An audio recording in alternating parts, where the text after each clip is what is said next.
Hello student, ये chapter 2 का next video है।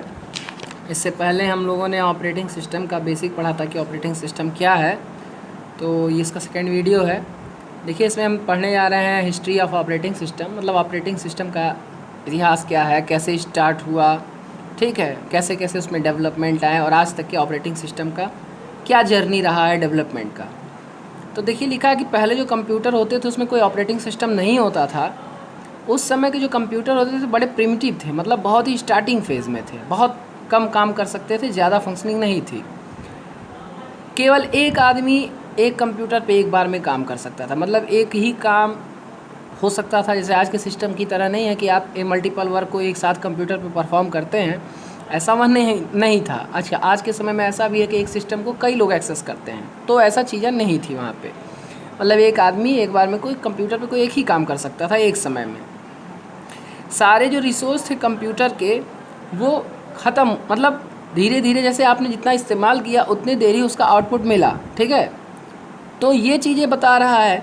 अब क्या कहने का है कि time moreover at that time programming language was not used, so each user wrote all the code including the complicated machine level input output instruction. देखिए, बड़ा इंपॉर्टेंट पॉइंट है, उसमें कह रहा है कि उस समय जो प्रोग्रामिंग लैंग्वेजेस थी, जैसे आज के समय में सी, जावा, ये सब है, उस समय ये सब प्रोग्रामिंग लैंग्वेज नहीं, ठीक है। तो उस समय ये सब प्रोग्रामिंग लैंग्वेजेस नहीं होती थी, जैसे आज के समय का है ना, सी, जावा, C++, ये सब। तो उस समय प्रोग्रामिंग लैंग्वेज नहीं थी। तो जब प्रोग्रामिंग लैंग्वेज नहीं थी तो कोई सॉफ्टवेयर डायरेक्टली काम नहीं करता था। तो उस समय कंप्यूटर को कमांड देने के लिए क्या करते थे कि जो यूज़र होते थे उनको डायरेक्ट कोड को लिखना पड़ता था। वो कोड कमांड के रूप में डायरेक्टली लिखना पड़ता था, जो सीधे मशीन लेवल पे लिखा जाता था, ठीक है। तो बहुत कॉम्प्लिकेटेड होता था किसी भी इनपुट आउटपुट इंस्ट्रक्शन को वर्क कराने के लिए उस समय।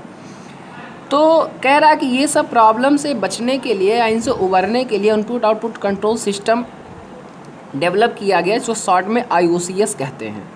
तो यूज़र को अब क्या हुआ, उस समय की स्थिति में बता रहे हैं, जब मतलब कोई प्रोग्रामिंग लैंग्वेज नहीं था तो सारे इनपुट आउटपुट कंट्रोल को डायरेक्टली मशीन लैंग्वेज के कोड में लिखना पड़ता था, तो बड़ी प्रॉब्लम होती थी, बड़ा डिफ़िकल्ट होता था।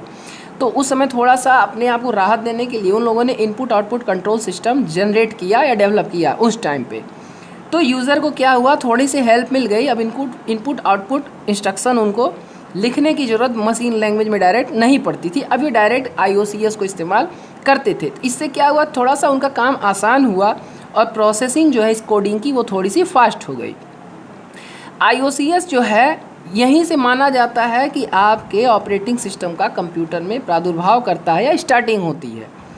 अब क्या है, जो पहला बड़ा IOCS डिज़ाइन किया गया उसको बनाया जनरल मोटर रिसर्च लेबोरेटरी ने 1956 में, ठीक है।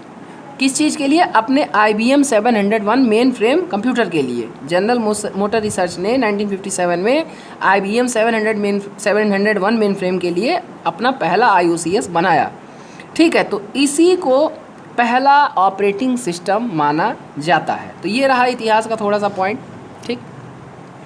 उसके बाद क्या हुआ, देखिए डेवलपमेंट है, धीरे धीरे चीज़ें डेवलप होती जाती हैं। उसके बाद क्या हुआ, 1964 में डॉक्टर गैरी एकेल्डल ने CP/M नाम का ऑपरेटिंग सिस्टम बनाया, जो कि इंटेल कॉरपोरेशन का नया माइक्रो प्रोसेसर था, ठीक है, नया माइक्रो प्रोसेसर का था। अब 1977 में ये वाला जो आपका केल्डल ने जो बनाया, ये बड़ा मशहूर हुआ ऑपरेटिंग सिस्टम। किन चीज़ों के लिए, माइक्रो प्रोसेसर्स के लिए। माइक्रो प्रोसेसर्स मतलब आप CPU समझ सकते हैं, ठीक है। तो ये चीज़ था, ये दूसरा फेज़ था। अब देखिए, ये चीज़ तो इतिहास, इसका हिस्ट्री बताया कि कैसे बहुत मशीन, वो प्रोग्रामिंग लैंग्वेज नहीं होती थी तो कोड लिखने में डिफ़िकल्ट होता था, मशीन लैंग्वेज में लिखना पड़ता था। फिर IOCS डेवलप हुआ, फिर से थोड़ा थोड़ा उनको ईज हुआ और IOCS को ही पहला ऑपरेटिंग सिस्टम माना जाता है। फिर जनरल मोटर रिसर्च ने अपना बनाया IOCS, फिर गैरी एकेल्डल ने माइक्रो प्रोसेसर्स के लिए ऑपरेटिंग सिस्टम इंटेल कॉर्पोरेशन के लिए बनाया। अब इसके बाद आता है फंक्शंस क्या हैं ऑपरेटिंग सिस्टम के। तो ऑपरेटिंग सिस्टम क्या है, सारे ही कंप्यूटर के जितने वर्क हैं समझ लिए, उस हर चीज़ के लिए जिम्मेदार आपका ऑपरेटिंग सिस्टम है, पूरी तरीके से कंट्रोल करता है उसके सारे फंक्शनिंग को। अब देखिए, ऑपरेटिंग सिस्टम क्या करता है, सिस्टम के रिसोर्सेज को मैनेज करता है। ऑपरेटिंग सिस्टम ये तय करता है कि कंप्यूटर का कौन सा रिसोर्स कब यूटिलाइज होगा किसी प्रॉब्लम को सॉल्व करने के लिए और कितनी देर में और कितना हद तक। ठीक, इन जनरल कह रहा ऑपरेटिंग सिस्टम के कुछ मेन फंक्शंस हैं। जैसे पहला फंक्शन दिया है एलोकेशन।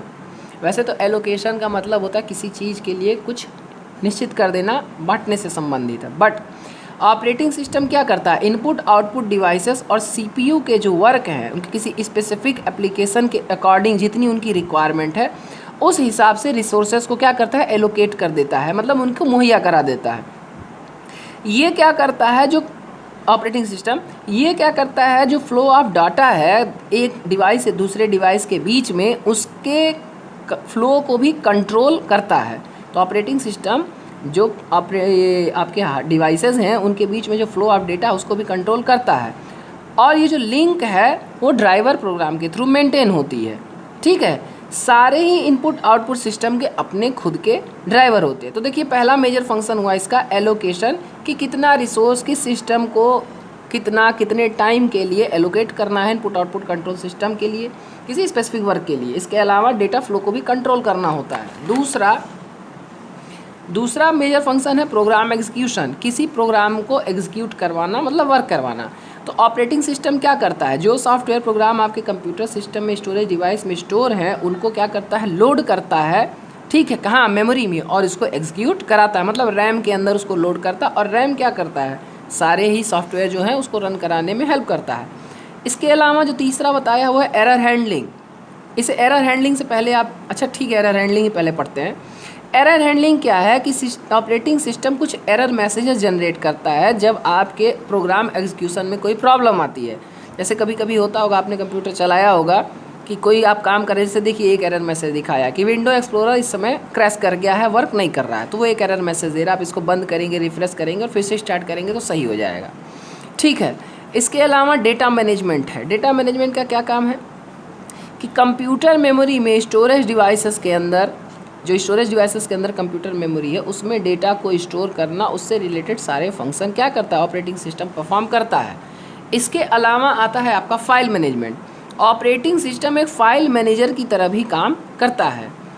ये सारे फाइल को उनके फाइल नेम के साथ यूज़र के लिए उनके हार्ड डिस्क में क्या करता है, स्टोर करने में और उसको डेटा को एग्जीक्यूट कराने में हेल्प करता है जब उसको ज़रूरत पड़ती है।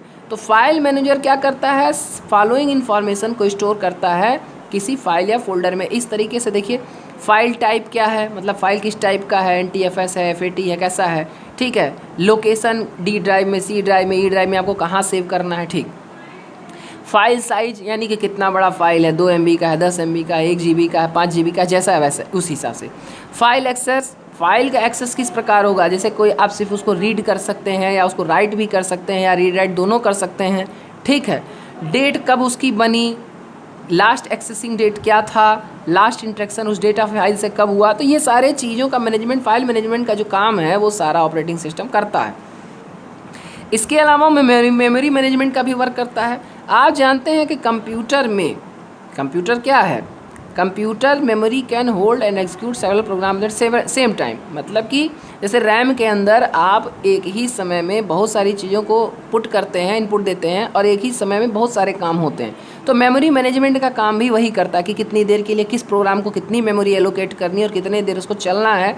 ये काम भी मेमोरी मैनेजमेंट का वही करता है। तो ऑपरेटिंग सिस्टम क्या करता है, एलोकेट करता है, डी एलोकेट करता है अलग अलग एप्लीकेशंस के लिए मेमोरी, ताकि इसकी ये आराम से फ्री मेमोरी हो। जैसे समझिए आप अपने मोबाइल पे मान लीजिए आप इंटरनेट भी चला रहे हैं, गाना भी सुन रहे हैं और इसी समय आप गेम भी खेल रहे हैं, तो आपके मोबाइल का जो रैम है उसको जो आपका ऑपरेटिंग सिस्टम है वो तय करेगा कि मान लीजिए गेम के लिए आपको, अगर आपका 4 GB का रैम है सिस्टम का, मोबाइल का, तो मान लीजिए वो तय करेगा कि 1 GB गेम खेलने में लगेगा। मान लीजिए आप गाना सुन रहे हैं तो 2 KB गाना सुनने में लगेगा। इसके साथ ही आप और कुछ काम कर रहे हैं तो वो तय करता है कि किसको कितनी देर के लिए कितना मेमोरी एलोकेट किया जाए। तो ये मेमोरी मैनेजमेंट का काम भी ऑपरेटिंग सिस्टम ही करता है। इसके अलावा आता है शेड्यूलिंग। ये भी एक इम्पॉर्टेंट पॉइंट है। हायर क्लासेस में अगर आप कभी कंप्यूटर साइंस पढ़ते हैं तो ऑपरेटिंग सिस्टम में इसका पूरा एक अच्छा खासा चैप्टर है। चैप्टर क्या समझ लिया, आधी किताब ही है। ठीक है, तो शेड्यूलिंग क्या है, ऑपरेटिंग सिस्टम जो है रिसोर्सेस को कौन सा काम किस लेवल ऑफ प्रायोरिटी पे करेंगे इसकी भी शेड्यूलिंग करता है। जैसे मान लिए आप ही को 4-5 होमवर्क एक साथ दे दिया गया स्कूल में अलग अलग सब्जेक्ट में, और आपको 2-1 दिन का टाइम दिया गया, तो आप तय करते हैं कि पहला वाला होमवर्क कौन सा करें, कितना जल्दी कौन सा काम हो जाएगा, कितने देरी में मैं कौन सा काम कर सकता हूँ, कौन सा सबसे ज़्यादा प्रायोरिटी पे है। तो ये सब डिसाइड करने के बाद आप तय कर लेते हैं कि अच्छा फला डेट में फला टाइम के लिए इतना मैं काम कर लूँगा, क्योंकि अगले दिन चेक होगा, ये इस दिन चेक होगा। तो उस हिसाब से आप काम को अपने हिसाब से प्रायोरिटाइज़ करते हैं, उसकी लेवलिंग करते हैं। तो वही काम, शेड्यूलिंग का काम कंप्यूटर में ऑपरेटिंग सिस्टम करता है कि कौन सा काम कितनी प्रायोरिटी का है, कौन सा काम किस रिसोर्स को देना है, कितने, मतलब एक प्रकार से पूरा किस टाइम में किस काम को प्रायोरिटाइज़ करना है, यानी किसको पहले प्रायोरिटी देनी है, इसी का काम, शेड्यूलिंग का काम ऑपरेटिंग सिस्टम करता है। तो ये देखिए इसके लिए वीडियो के लिए इतना हुआ। अब आगे हम लोग 2 पॉइंट और पढ़ लेते हैं। चलिए नेटवर्क मैनेजमेंट भी पढ़ लेते हैं। नेटवर्क मैनेजमेंट क्या, ऑपरेटिंग सिस्टम क्या करता है? नेटवर्क ऑपरेटिंग सिस्टम है, इसको नॉस कहते हैं, ठीक है। तो वहाँ पे नेटवर्क से रिलेटेड जितने वर्क होते हैं उसको भी मेंटेन करना, उसकी सिक्योरिटी को इंटैक्ट रखना, ये सब काम भी करता है। अलग अलग ऑपरेटिंग सिस्टम है, जैसे यूनिक्स है, लाइनक्स है, विंडोज़ है, ये सारे नॉस के एग्जाम्पल हैं। मॉनिटरिंग, ऑपरेटिंग सिस्टम मॉनिटर करता है और सारे ट्रैक ऑफ रिकॉर्ड रखता है फाइल और फोल्डर का, डिस्क का, कि वो किस समय कितनी देर के लिए कौन सा काम कर रहे हैं। और ये कंप्यूटर यूज़र को बताता है अगर कोई एबनॉर्मल टर्मिनेशन होता है, मतलब कोई एकाएक कोई अब्रप्टली प्रोग्राम बंद हो गया, कोई एरर जनरेट हुई, तो ये सारी चीज़ें भी मॉनिटर करता रहता है और बताता है। और ये सिक्योर करता है कंप्यूटर सिस्टम को कि कोई अनऑथराइज एक्सेस, मतलब जिसको एक्सेस कंप्यूटर का नहीं है, कोई दूसरा उसको इस्तेमाल ना करिए। देखिए एप्लीकेशन में इस समय कौन से प्रोसेस चल रहे हैं, ये सारे एप्लीकेशन ऑन है कंप्यूटर में, किसको कितना मेमोरी दिया गया है, कौन किस चीज़ के लिए काम कर रहा है, ये सब टास्क मैनेजर के अंदर प्रोसेस उसको दिखा रहा है। अभी कुछ ऑपरेटिंग सिस्टम के एग्जांपल दिया है पीसी और मैक के लिए। पीसी मतलब पर्सनल कंप्यूटर, मैक जैसे एप्पल के लैपटॉप होते हैं उसके लिए। तो मैक है, OS2 है, विंडोज़ है, लाइनक्स है, यूनिक्स है, डॉस है, डिस्क ऑपरेटिंग सिस्टम इसको बोलते हैं, एंड्रॉयड है मोबाइल के लिए। ये सारे चीज़ एग्जांपल दिया है, ठीक है। अब हम लोग type of operating system next video में पढ़ेंगे। Thank you.